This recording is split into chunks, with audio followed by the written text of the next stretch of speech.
We have seen some very high percentages of layoffs over the past couple of months.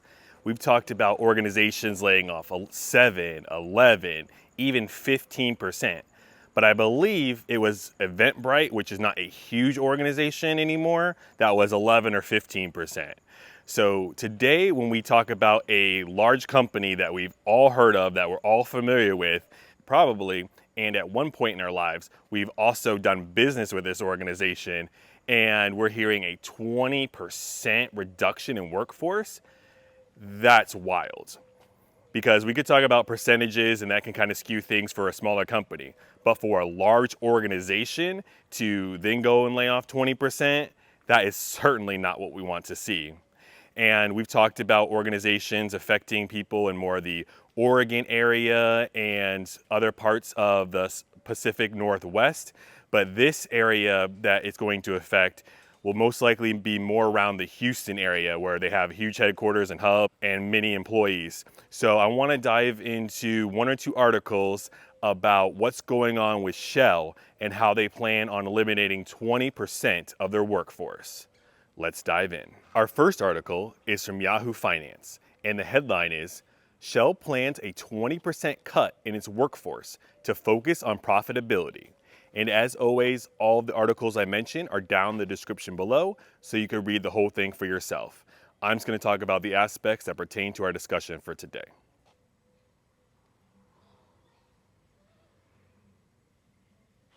So the article goes on to say that Shell, the oil and gas giant, is planning to cut down its workforce by 20%. The job cuts are anticipated to affect the oil and gas exploration staff, per a report by Reuters.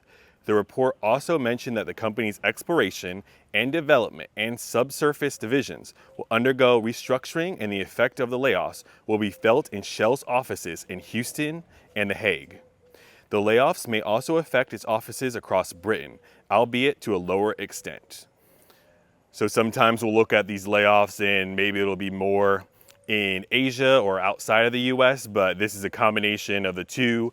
It seems like mostly it'll affect Houston, unfortunately, with also some in Britain.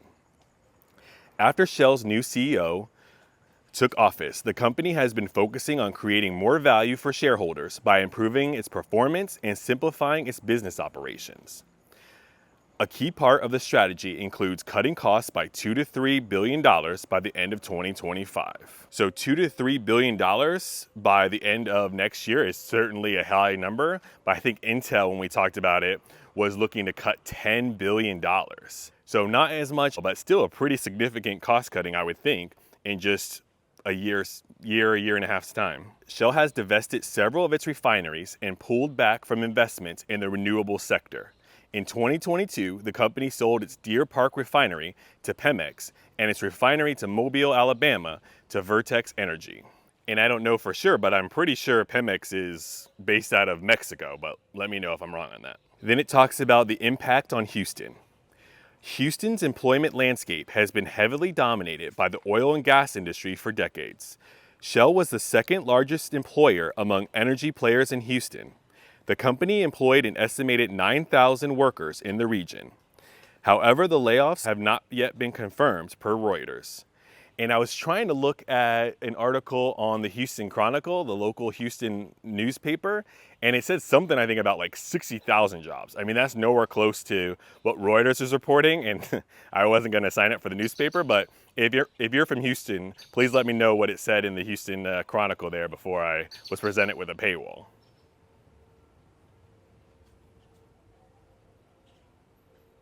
Shell is one of the largest energy players globally and has helped Houston establish its importance in the energy landscape. However, the company is now withdrawing its reins from the region. Notably, its Energy Transition Strategy 2024 report states that Shell will be shutting down about 1,000 gas stations over the next 2 years. The company will be channeling its resources towards expanding services related to electric vehicles. That's kind of interesting, right? Because if we looked at GM and some other manufacturers, I mean, I know Shell's not an auto manufacturer, but people in this sphere, aren't they kind of pulling away from electric vehicles, and haven't they determined that it's really not going to be the future, at least not right now? So that's interesting to see that Shell is shutting down 1,000 gas stations in the next 2 years, and then they're going to start investing in services for electric vehicles. Houston is likely to be significantly affected by Shell's decision to shrink its workforce in the region. The oil and gas industry employed more people than any other sector at its peak and was one of the largest contributors to the city's economy. However, over time, the industry underwent rapid consolidation and became more efficient. Currently, the oil and gas industry is the fifth largest employer in Houston, trailing behind healthcare, retail, hospitality, and government.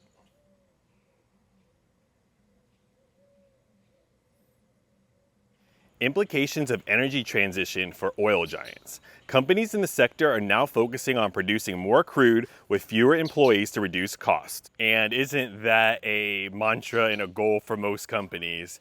They're going to continue to lay off people, but they're certainly not expecting less productivity. They expect those who survive the layoffs to just pick up the workload.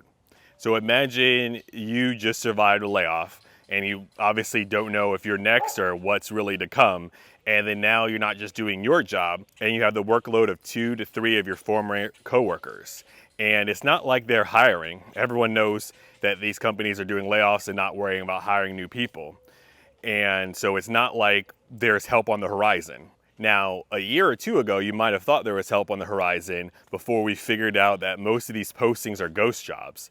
So one of the things besides just stealing your data that the organization benefits from is they can say, see, we posted this job. You can see it out on Indeed, ZipRecruiter, whatever. We're looking for help for you. We really promise we're going to help you out.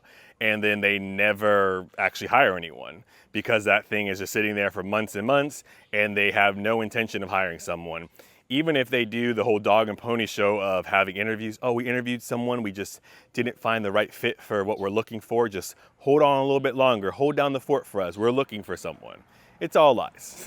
It's all been a pack of lies. They're not looking for any help. They're not looking for anything besides for the people who survived the layoffs to be so desperate that they don't have any other choice besides do the work of themselves and the people around them that were laid off. So if you are in that position and there's been layoffs around you and you have a new opportunity where you could just do, one job at the price that they're paying you, probably not even enough for, then definitely jump on that because these companies are in no hurry to help you out with additional resources and additional help. The article goes on to say that the reduction in spending is highly influenced by the immense pressure to return capital to shareholders. Hey, shareholders got to be happy, because it's all about the amount of money that the company makes, even at the expense of all the workers. These companies aren't even pretending anymore. They're not even pretending like, oh, we're a family. The company, the employees are our most valuable assets, and we're just trying to make sure everyone enjoys the work here, that they find meaningful work and a purpose. No. Every report is like shareholders, shareholders, shareholders. If you don't like that, hit the bricks. And well, you might not even have the opportunity. We might fire you before you could even resign. As a result, companies are trying to reduce capital expenditures and redirect profits toward generating more shareholder value. In 2013, Shell and many other major players in the energy sector allocated more than $250 billion to creating jobs. These numbers have waned slowly, and Shell is working on nearly half the budget now. Per analyst reports, Shell currently spends way more on exploration and production activities compared to its competitors. The recent focus on cutting down expenses may be aimed at aligning the company with the current industry standards. Furthermore, investors are now raising concerns regarding the possible effects of the transition from fossil fuels on their profitability. Consequently, companies must now be more disciplined and cautious in their investment decisions to navigate the shift toward lower carbon energy. Energy giants are currently facing the bigger question of how much to invest in exploring and developing long-term projects related to fossil fuels amid forecasts of declining oil demand. S&P Global warns that the recent reductions in oil exploration spending may result in a gap between supply and demand in the future. Despite the anticipated decrease in oil demand, fossil fuels will remain in the picture for decades to come. As a result, oil companies must carefully balance their investments to ensure they can satisfy future requirements while adapting to changing market conditions.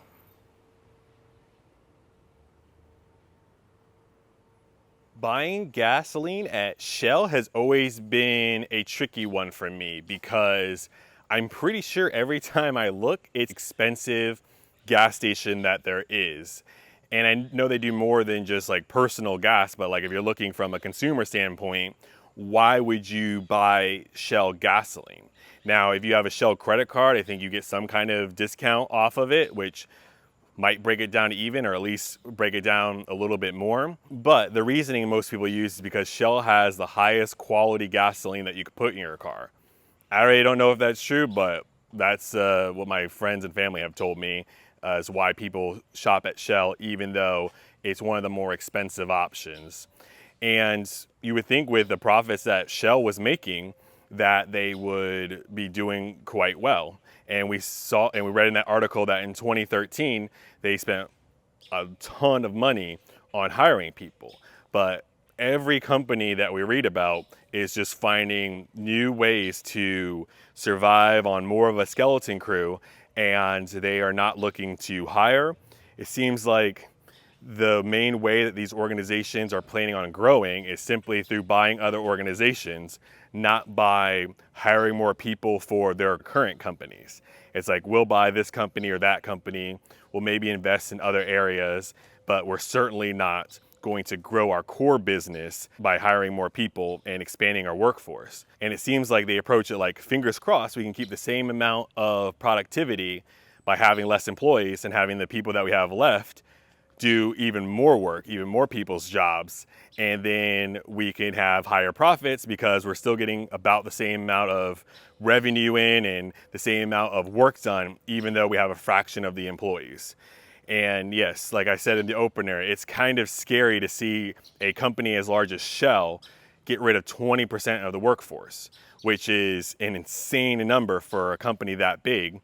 And then it's not good in general, but if you work in the Houston area, I mean, that's a lot of people that will be affected by this, and a lot of people that unfortunately will lose their jobs. And there's certain companies that it's like, oh, I work in this area, in this city, and my dream job is to work at this organization or that organization. And in Houston, you got to imagine that dream company, that company that's kind of always been around and that is a great place to work for, maybe relatively safe since their headquarters are there, would be Shell. So definitely feel for the folks that are in Houston and have to worry about potentially being laid off and maybe not have a lot of other solid, larger organizations to work for in Houston if they were to face a layoff. So that's what we know so far about Shell. Keep you updated with any kind of other new news and announcements that comes out of the organization. Talk to you later.